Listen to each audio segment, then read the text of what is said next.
Happy Friday. Brian and Bix here with your weekly update, just getting right to it. So let's see, Monday this week, we got some information from the Census Bureau this week. So Monday, just looking at the housing market across the U.S. So right now there's 76 million homes that are owned in the United States.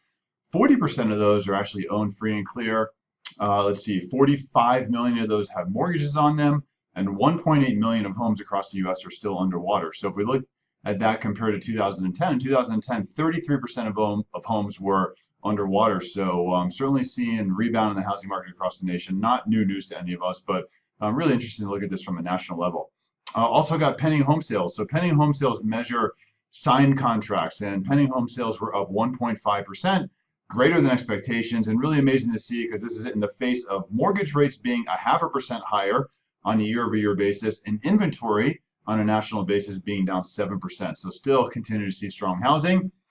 Tuesday this week, we got PCE, that's the personal consumption expenditure. This is the Federal Reserve's favorite gauge of measuring inflation. We don't really think so because it doesn't take into account housing expenses or out-of-pocket medical, but this is what the Fed wants to go with. So PCE went from 1.5% to 1.4%, so a slight decline. And if you look at the core rate remains stagnant at 1.5%, and the core rate actually strips out volatile food and energy. So PCE looking at inflation there, just not really any changes at all.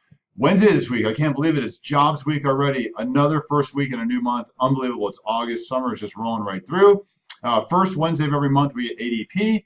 ADP is the largest provider of private payrolls. So looking at jobs data for the month of July, ADP reported 175,000 new jobs. I'm sorry, expectations were 175,000 new jobs. ADP said we had 178,000. So pretty much in line with expectations. Prior month, though, was revised and an increase of 30,000 jobs. So decent jobs report. Thursday was a quiet news day. And then today, Friday, first Friday of every month, we get the BLS, which is the Bureau of Labor Statistics, their jobs report. So BLS came out and said 209,000 jobs were created in the month of July.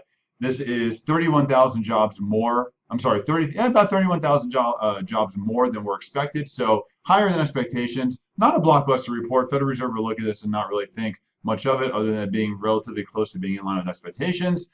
Also, just data on wage pressure. Inflation was good. Didn't see a lot of wage pressure inflation, which is really interesting to see in the eyes of a low unemployment rate. So probably solid unemployment data all around will not spark a Fed rate hike from the Federal Reserve, but certainly cause for attention from the Federal Reserve when they're looking at their tightening of their balance sheet and starting to get into their program that they're going to announce the start date here shortly of for the selling off of mortgage-backed securities and treasuries off of their balance sheets. So we'll be interested to see how that affects it.